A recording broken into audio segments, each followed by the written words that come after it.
Hello and welcome to the 1912 Exiles podcast, the original, the biggest, the best Newport County podcast made by the fans for the fans.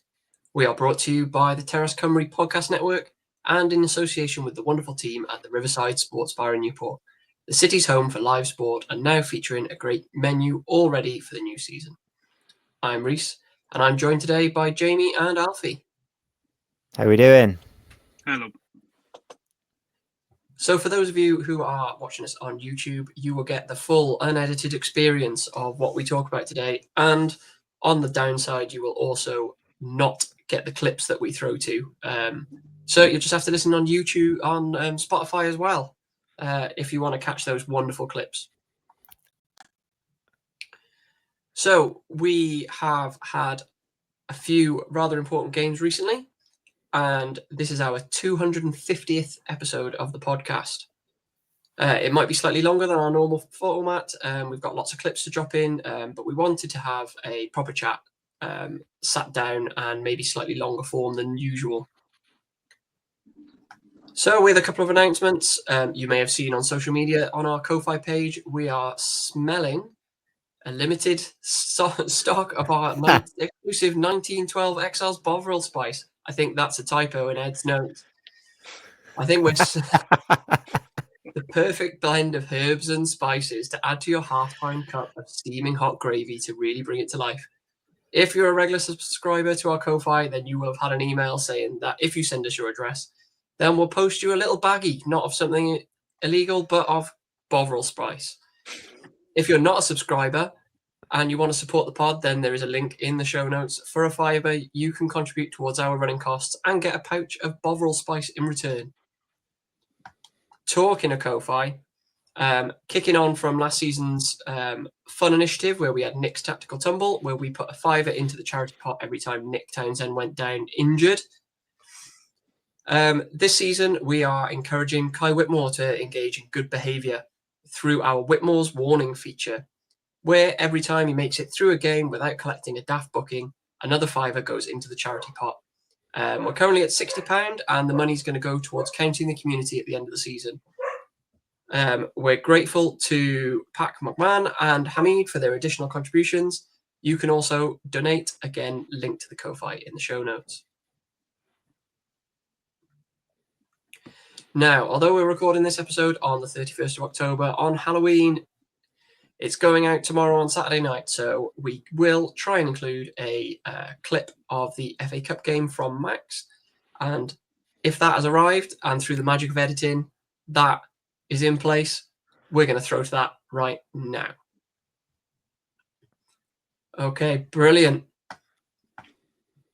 We've also, thanks to the good news that we've had recently, on the WRU update, where we are going to, for the time being, I think until 2028, remain at 4 teams before it goes down to 3. We've got an update from Jamie Phillips at the Dragon's Lair podcast, who previously joined Ed on the show. And he's going to quickly run through what reducing the number of pro rugby sides down to 3 might mean for the Dragons, for Rodney Parade, and ultimately for the county as well. Over to you, Jamie. Okay. Yet another clip. We'll get into the meat and bones of this in a minute. Bumper at this, bumper at. We've been hoping to bring you an update for our featured local team for the season, and we've got a short voice note from Ellie Campbell, the captain of Rogerstone Women, who are proudly displaying the podcast logo on their sleeves this year. It's clearly brought about a change in their fortunes since they got their first win, 4-3 over Treorchy a few weeks ago. And it's also worth saying that on Sunday, 2nd November, they are at home, 2 p.m. kickoff in the Cup at Newport Fuji's Athletic Ground. We'll throw over to you, Ellie. And our final clip for today. And looking ahead, Ed caught up with the very talented Tom Lines from One Pod Beyond to preview next weekend's game against league leaders Walsall. So let's have a listen to what we can expect from our visitors next week. Whew, that was a lot of clips.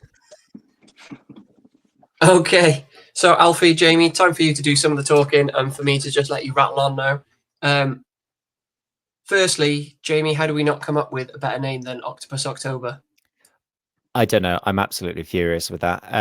I can't believe we ran with it, and we got to the end of October. We're gonna have to come up with something new for November, aren't we? No losses November. I don't know. Maybe that's a little bit optimistic, but yeah. Whoever, I think that was Ed, wasn't it? Octopus October. I think that was Ian, but I think Was it Ed had Ian? also. Oh, well, I mean, both of them. Look, they've had far too much airtime on the pod and coming up with this nonsense. So yeah, enough of that. I will say I did put out there that Out of Trouble October may have been a better option, but we haven't got ourselves out of trouble anyway, so it's rather irrelevant. No, not quite. Although you look at all the the results. We've had a few wins in the league, even though we've not looked all that convincing in some of them, more convincing in others. Yeah, we are still rooted very much firmly to the bottom of the table. Yeah, we talked up the three big games against fellow relegation candidates, Accrington, Cheltenham, Harrogate. We got 6 points from 9, and we got a cup win against Cardiff as well, which I think maybe led into those positive results. Kind of the only negative was the loss to Cheltenham at home, but based on their results since sacking Flinney, that might not actually be that bad a result. Looking at it now, as they've beaten some of the top teams. They were beating Gillingham until the 94th minute and got a draw there. Alfie, looking back on the month of October, how do you think we've done? Yeah, for my generation especially, I've been going 15, 16 years, and we've only seen like the good times really. Like only this season, The Great Escape, the one before that, has been like the bad period of football one I've seen. So yeah, this last month, I know we've won 3, but to me, especially the Cheltenham game, form table, I don't look into that. If you're bottom of the league, you should be winning games at home. And when we played Cheltenham, they were bottom. I know, yeah, we were 23rd, but still, we should have won. At the end of the day, it's 11v11. Doesn't matter if you're top of the league, because we've beaten top of the league before when we've been down the bottom. I just think, yeah, it's just been a hit and miss sort of month. I haven't enjoyed going. I watched last week's Saturday on the telly, but yeah, I missed a good win by the scene of it. Yeah, it's a funny one, isn't it? So I don't feel that all that confident. I mean, after the Harrogate win, where sound from Ian's match diary that we could have had like 5 or 6. I do just wonder whether that was just down to them being extremely poor, because I think the Accrington game we won, but we didn't look convincing at all. The Cheltenham game, we just looked completely devoid of, any ideas. We looked so, I don't know, despondent. And I think, I think what the fan base want, as well as, desperately wins, investment, new players, whatever it is, but they just want a bit of fight and a bit of urgency on the pitch and a bit of, right, okay, well, we're going to try something here. We're going to try it. We're going to really give this a good go with not sort of down tools or anything. So I was actually in Turin this week, just on a little jaunt to northern Italy, and I managed to get myself over to watch Juventus on Wednesday night play at Udinese, and Juve had gone, I think, 8 games without a win, and then they sacked their manager before I got there, so there was a interim manager in charge, and all I could tell from the crowd was that they were just looking for that genuine fight. They were just looking for, any kind of just sort of real sort of sincerity about wanting to try and win this game and like tackle the bad situation that they're in. The noise from the fans for a press or an attempt at genuine creativity, maybe trying something, it didn't quite work off, or just any kind of tackle or anything like that. The crowd were just absolutely loving it, and that's why they were getting behind the team. And I feel the win at Cardiff was probably, you started to feel that a little bit. You saw that the players were up for it, and the fans loved that. And I think the more that we can do that, the more that we can they need to start that, and then the fans to get behind them, and then maybe it's a bit self-fulfilling thing where the confidence returns, and perhaps the results come as well. I don't know.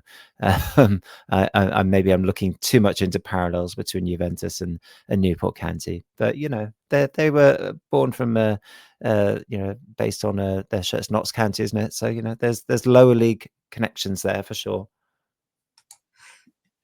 Yeah, I think looking at the table, it's still not great reading, is it? That we're still 24th.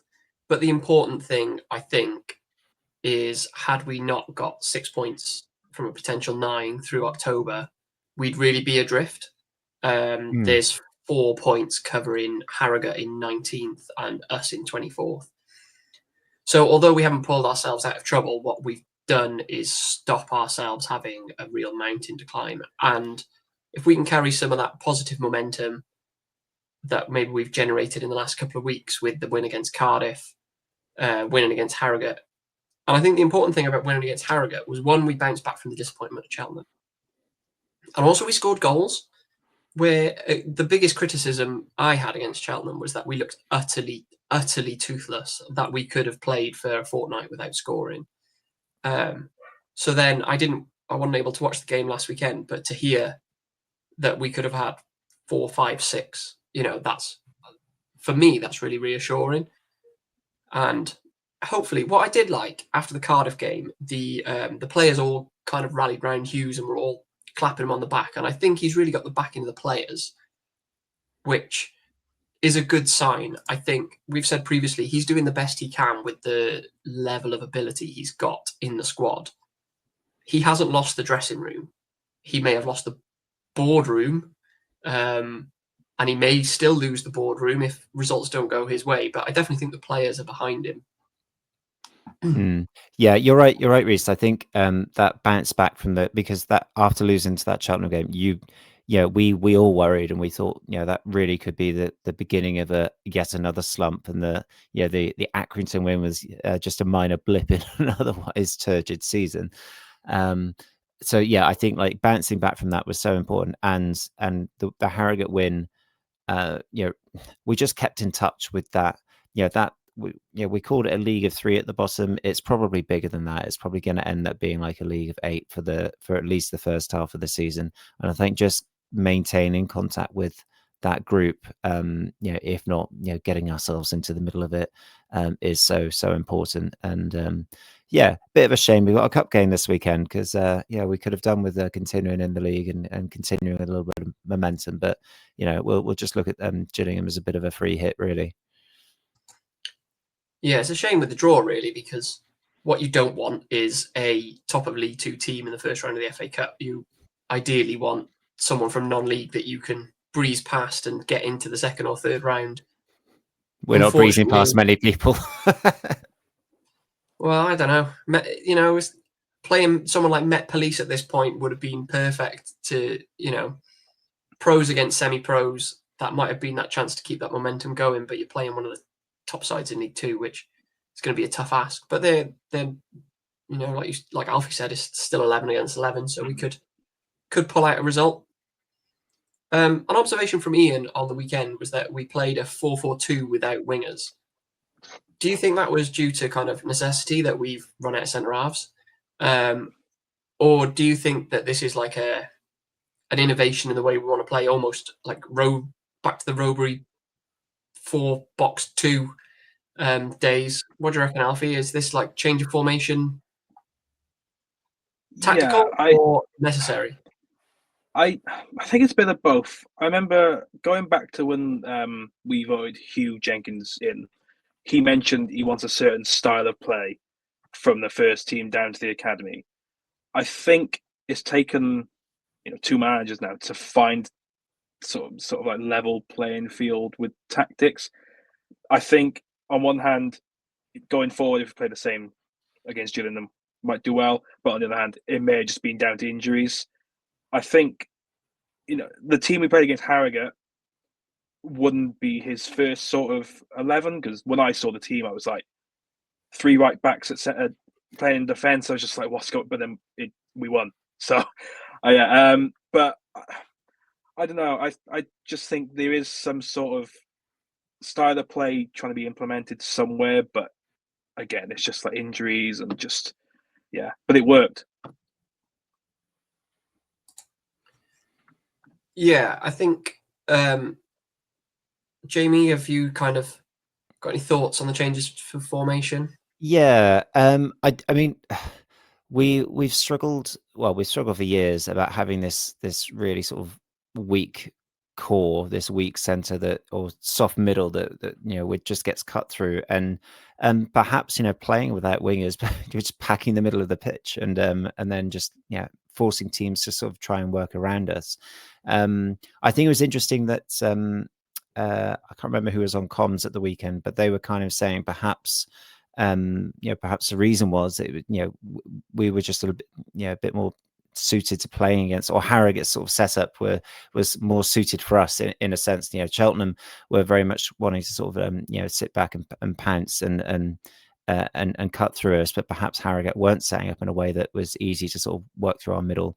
But yeah, for me, I kind of like that. I kind of like that we've put so much emphasis on that spine, that middle of the park, the defense in the midfield, because that's where we get found out so often.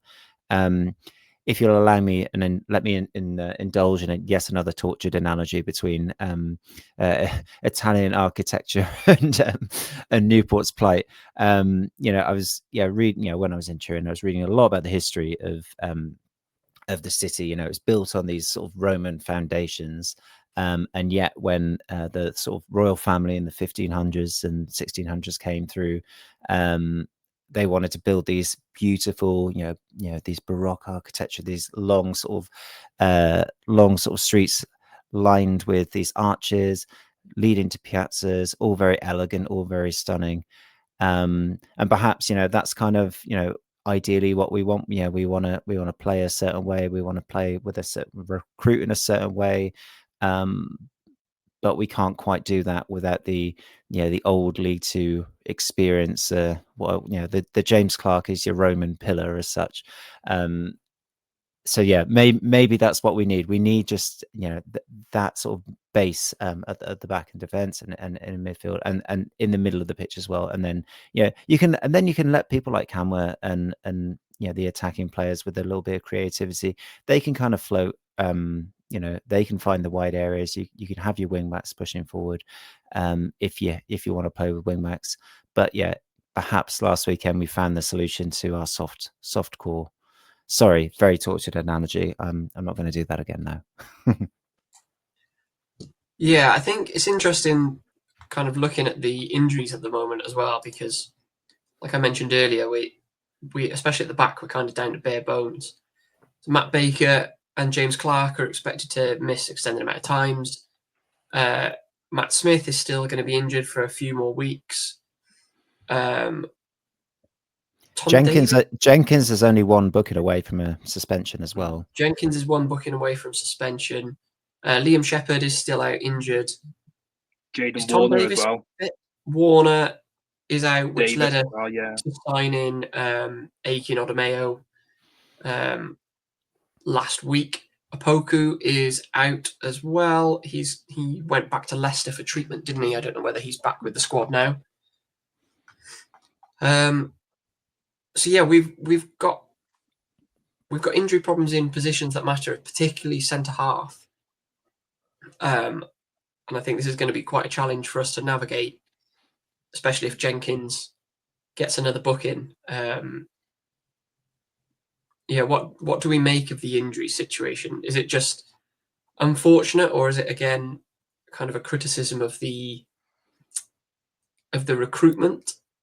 I don't think Matt Baker had a very good injury record before now, but James Clark had a pretty checkered injury record at 35, 36. Is relying on players there. Kieran Brennan started the season injured. What do we make of kind of the injury situation? I don't think you can look unless we don't know the ins and outs of just how our teams sort of face up in terms of fitness and how they prepare in terms of that the physical respect of it. But yeah, I think in this kind of situation, we've just got to kind of plug those gaps with whatever we've got. So if that does mean playing midfielders back at centre half, or playing a back line entirely made up of right backs, then so be it. That's kind of just how we've got to get through, because we're kind of dipping our toes into the free agent market, but I can't imagine there'll be too many signings before January anyway, because I'm not sure, we probably don't have the finances to bring in many without shipping a few out. So I feel that there's got to be a little bit of movement in January. But yeah, I think fitness wise, it's just unfortunate that, we're just getting into this sort of phase of the season where there's a lot of games coming midweek, thick and fast. And we've just got to deal with it and just prepare for it, really.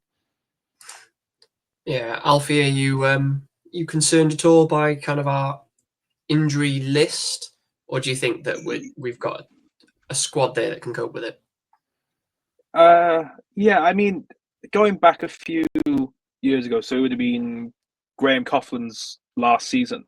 There was one point where we had like 4 or 5 subs. Like, the injury crisis was just crazy. I don't know if it's some sort of curse on our training ground or anything with injuries, but it just seems like it's a reoccurring sort of issue with there's not just one injury. There's about 4 or 5. They're long term or they're avoidable. It is a bit worrying when, as I said, we had to play 3 right backs in defence. But yeah, it's just strange how we always seem to get one long term injury and then they just all sort of snowball into one then. That's gone back to like the Flynn days as well, hasn't it? It was always one, and it was always somebody we signed and we were kind of maybe a little bit excited about seeing. We're like, oh, that's actually quite a good signing. Oh yeah. And we never really get to see them in action. So yeah, I don't know. Maybe there is something there, either a curse, or something a little bit more sinister, but we don't know. Yeah, it's difficult, isn't it? Probably one of the reasons that some of these players are available at our price point, shall we say, is because they have a bit of a checkered injury record. You think the likes of Demetriou, O'Brien, we may never have signed them if they hadn't been either injured or out of favour at the club they were at. And they've gone on and had great careers, but then you look at other players who come in and just struggle and pick up niggly injury after niggly injury. Jaden Warner, he's basically never been fit enough to have an extended run in the side, has he? So that does concern me a little bit. Yeah, it's thing is though, I think, until we get a full sort of complement of players again, we've just got to, like I say, we've just got to plug the gaps as best we can, and it's character building, isn't it? When you're having to play, I think at one point, Rhys, you were suggesting CBR at centre half because he's good at heading the ball away. If it He's comes very to good at that, defensive corners. well, there you go. If it comes to that, I mean, it it might not be the worst option if we're in a bit of a mess, in a bit of a problem, for a game or half a game or something. So, and if they can come through that, it's always like when you see an outfield player having to go in goal for like 15 minutes or so because we've run out of subs or something, and they make a good save, and I don't know, it's just a bit of character building, and maybe that's what we need. But yeah, and it'll certainly bring the maybe the players a bit closer to the fans as well. If there is a bit of concern, there's a bit of discontent there. So I think the next month or so will be very interesting to see how we line up. Yeah, we'll have to come up with a better name. Nervy November is. It feels like it's anyway. Let's not animal base again. That didn't work. No, Nervy November could be it. Yeah. So we'll jump into shout-outs and beefs. I will start because in the last half hour, it's been announced that Colin Addison has passed away at the age of 85. He had 2 spells as a Newport County manager between 1976-77 and 1982 and 1985. He also managed all over the world out in the Middle East. Spells as manager in Kuwait, 2 spells as Cadiz manager before coming back to Merthyr, then Scarborough. So very sad news to hear that Colin Addison has passed away today at the age of 85. Yeah. Alfie, I'm going to throw over to you first because I know that you've got some beefs brewing. Yeah. Two. So the article the club put out the other day, I think it was the interview with the manager, asking about FA Cup memories. I don't know if there was some sort of confusion in the question, but half the article was about Wrexham's win over Arsenal. I don't want to be reading about Wrexham won Newport County. Don't really want to be reading about any other club in a club's article unless it's a match report or a preview. So that was a bit strange, and there was a bit of a bit talk online. And then the other one, this morning, seeing it was Halloween, they put out a Halloween graphic, and I thought, being a graphic designer, it looked a bit AI, and yeah, it came back saying 97% AI, likely, whatever. So yeah, it's a bit annoying. Being a graphic designer, AI is my enemy. Yeah, I hear you. I hear you, Alfie. I think I always check as well because half the time they don't even spell like Newport County right. So they might have got that, did a bit of spell check. But yeah. I might stick up for the manager on the interview thing because he was asked of his memories of the FA Cup, right? But he's from Wrexham, so he grew up there. So if you're going to ask someone about what do you remember about the FA Cup, he's never managed anywhere before, so he's never going to have managerial experience to draw on. He's only going to have his experiences as a fan. So if his only experiences as a lad, he grew up and watched Wrexham beat Arsenal in the FA Cup, then, you know, don't want to make something up, do you? No. I think the other thing as well. Newport playing Tottenham under that purple sky. No, you weren't, Dave. You know, I'd rather him be genuine than just make something up or come up with something false. So I think I think the other thing with that as well is he probably didn't have that much to say because we're all kind of, let's be honest, not expecting a result at the weekend. Be nice if we got one, but he can't really. I think he's very much seeing this as like a bit of a free fall. So there's probably not much to say about an FA Cup match, which he's maybe expecting to lose anyway. I can jump in with a quick shout out actually. I'm not going to bang on any more about Turin or anything, but at the Juve game, I was sat right behind this row of old Italian Don geezers who had clearly been going to the games for years, and my God, I absolutely adored it. Whole group clearly like been mates for 50 years, but they kept turning up. They're like coming. It was an early evening kickoff game, coming after work. They're all like cheering their mates as they're coming up the stairs. It was a really quite a weirdly kind of cool, almost like lower league atmosphere, despite them being Juventus Football Club. Loved it. Great experience. Would highly recommend a Juventus game. Although I know Ed finds it blasphemous because he's very much on the Torino side of the city. That's kind of my shout out. I don't really have any beefs because I was gonna sort of go a bit more negative about the results and the performance of Octopus October or whatever it was. But then you realize we have got 6 points out of 9 out of those 3 games that we kind of pinpointed as really important games. These are the winnable games. These are the ones we could try and get some points from. 6 out of 9. I think we would have taken that before those 3 games started. So I mean, maybe a shout out to to the players for getting those wins, I guess. But long way to go yet. But looking back, I'm a little bit more confident, despite, like I say, despite being bottom of the table, a bit more confident. 6 out of 9. Yeah, I think the Harrogate result really framed the month. I think if we'd not got a win there or we'd lost, I think we'd probably be a lot more negative about what's going on. But getting those 3 points there made a big difference. And I think the ability to bounce back from the disappointment of the Cheltenham defeat, like we mentioned, was a good sign. So I've got a beef that has been sent in via Ian. As we mentioned earlier on, we are sending out our Bovril spice packs containing a nice little thank you note from all of us, printed by Ed. But you may notice that one name is missing from the thank you note. Ed has forgotten to include Ian, and I would just want to take this moment to reassure people we have not booted Ian from the podcast. We had to reassure Ian that he had not been booted from the podcast. But yes, it was a administrative error on Ed's part, and he has been disciplined accordingly.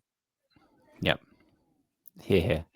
Yeah, Ian, you've got the vote of confidence from the board, so you'll be fine for a good couple of games yet.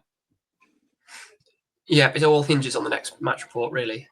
Yeah, of course. Yeah, you're only as good as your last report, so yeah. Yeah. Right then. Unless either of you have got anything further to add. No. We will speak to you in a few weeks' time, probably after the Walsall game, I would imagine. So until we speak next, look after yourselves, look after each other, and as always, keep it county.